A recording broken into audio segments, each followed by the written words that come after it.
Let's jump right into this explainer, because today we're talking about a true heavyweight of the ancient world. We spend so much time talking about the Romans, the Greeks, the Egyptians, but what about the Empire of Aksum? This was an absolute powerhouse of a kingdom that ushered in what a lot of scholars consider a literal golden age of African civilization. So settle in, we are about to uncover a forgotten superpower. But before we get into the timeline, we really have to ask ourselves a pretty massive question. How exactly did a region that was mostly just a mystery to early Europeans quietly build this absolute international economic engine?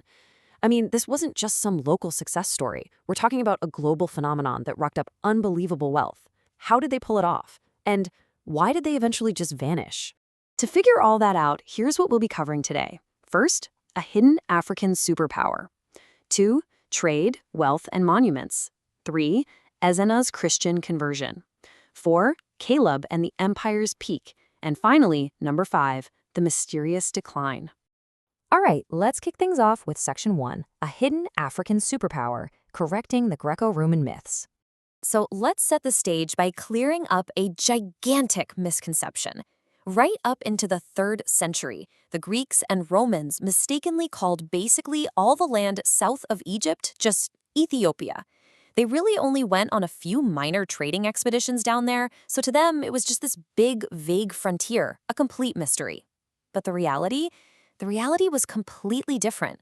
While Europe was totally in the dark, a highly dominant localized kingdom called Axum was busy kicking off a golden age. To put their power into perspective, Aksumite kings were literally the very first to issue gold coins during a time when barely any other empires in the entire world could produce them in those kinds of massive quantities. Pretty wild, right? Which brings us right into Section 2, trade, wealth, and monuments, the economic engine of Axum. Let's look at exactly how Axum funded this whole golden age and turned into such an economic juggernaut. First off, they were incredibly lucky with geography. Blessed with fertile soil and really stable water supplies, Axum sat right smack at the crossroads of some truly international trade routes. And we're not talking about simple local bartering here. They linked up the commercial traffic of the Nile in Egypt to the northeast, sub-Saharan Africa down south, and the crazy lucrative Red Sea out west. Oh, and it goes even further than that. These routes connected Axum all the way out to India and China. And we actually know this for an absolute fact. Remember those Aksumite gold coins we just talked about? Archaeologists have literally dug them up in both India and China. That is the sheer, mind-blowing scale of their economic reach. The main takeaway here is that Axum wasn't just some kingdom. It was a sprawling, massive empire. As all this international wealth just poured in, their political and cultural influence absolutely exploded. They expanded from the Ethiopian plateau all the way out to the seacoast of modern-day Eritrea, and eventually they even ruled over chunks of southern Arabia. And because they totally dominated, or at least exacted tribute from, so many smaller states, the ruler of Axum actually took on a very specific, intimidating title, the Nogusa Nagast. That translates directly to the King of Kings. Now, what exactly does a King of Kings do with all that endless cash? Well, they built. And the Axumites were hands down some of the most proficient builders of their day. They poured their vast wealth into these truly magnificent tombs for their royalty. But the crazy part is how they marked them. They erected these towering stone stelae, basically colossal, intricately carved pillars of solid rock. These were literally some of the largest stone monuments anywhere on the planet at the time. It was the ultimate permanent projection of power, set right in stone. Moving right along to Section 3, Ezena's Christian conversion, a shipwreck, slaves, and salvation. Okay, you really can't make this stuff up. This is the wild story of King Ezana, who ruled from the 320s to about 360 AD, and how his empire was transformed forever. According to the Roman historian Turennius Rufinus, it starts with 2 brothers, Frumentius and Idasius. They're on a commercial ship, the ship gets attacked, and everyone on board is massacred, except for them. They survive, but they get captured and sold as slaves right to the king of Axum. But instead of dying in captivity, they actually become favorites at the royal court. The king frees them right before he dies, and then the widowed queen literally begs them to stick around and tutor her young son, the future King Ezana. Eventually, the brothers leave, and Frumentius heads up to Alexandria. He asks the patriarch there to send some missionaries down to Axum. But the patriarch basically says, hey, you're the best guy for the job. He makes Frumentius a bishop, sends him right back, and Frumentius actually manages to convert and baptize King Ezana. Frumentius goes on to become the very first patriarch of the Ethiopian Orthodox Church, and it's even believes he was the first guy to translate the Bible into the local Ge'ez language. Talk about a crazy butterfly effect, right? And the coolest part is you can physically hold this entire cultural revolution right in the palm of your hand. If you look at coins from Ezana's early reign, they feature images of a disc and a crescent, the standard symbols of the local polytheistic religion. But check out the coins minted near the end of his rule. Suddenly, you see the Christian cross. King Ezana was actually the first Christian king anywhere in the entire world to stamp crosses onto his currency. That tiny change on a coin marked the definitive start of Ethiopia's deep identity as a Christian nation. That brings us to Section 4, Caleb and the Empire's Peak, the 6th century military zenith. Jumping forward to the 6th century, we meet another legendary ruler, King Caleb. And under Caleb, Axum hit its absolute peak. It was an unstoppable military powerhouse.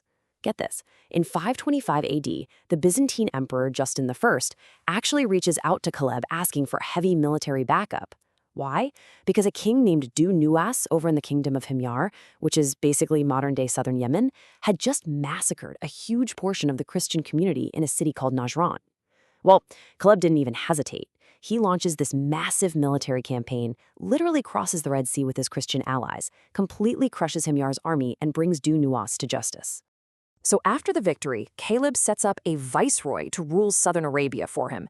Now, full disclosure, that didn't actually last very long. The viceroy got overthrown pretty quickly by an Axumite general named Abraha, who just decided to declare himself the new king.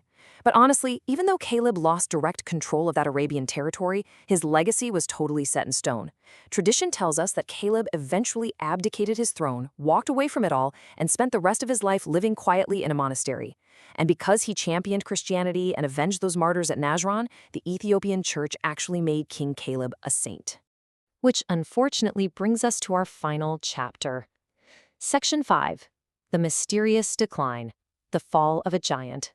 Seriously, how does an invincible, continent-spanning empire just fall apart? Well, it was basically a brutal domino effect.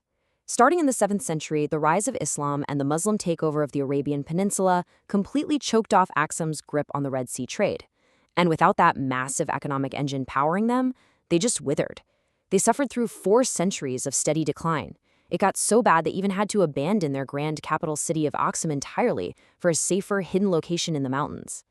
Then, local tradition says that sometime between 960 and 1000 AD, a non-Christian queen, maybe she was Jewish, maybe pagan, or maybe just a ruthless usurper, took over and just wrecked the place, dragging the kingdom into a dark age.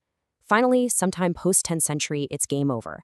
The very last king of Axum, Dilnaud, is succeeded by the founder of the Zagwe dynasty, completely closing the book on the empire. The political empire definitely collapsed, but the soul of Axum, that never really died. I mean, the ancient Ge'ez language is literally still used today as the liturgical language of the Ethiopian Orthodox Church. And centuries later, when the Solomonic dynasty took power in Ethiopia, the founder claimed to be a direct descendant of that very last Axumite king, Dilnaud. So, I want to leave you with this final provocative thought. If the kings of Axum vanished, why does their culture still so fiercely shape modern Ethiopia? The empire might have faded into history, but its golden age still defines the identity of an entire nation right now. It really makes you wonder, what other lost empires are still quietly shaping our modern world right under our noses? Think about that, and I'll catch you in our next explainer.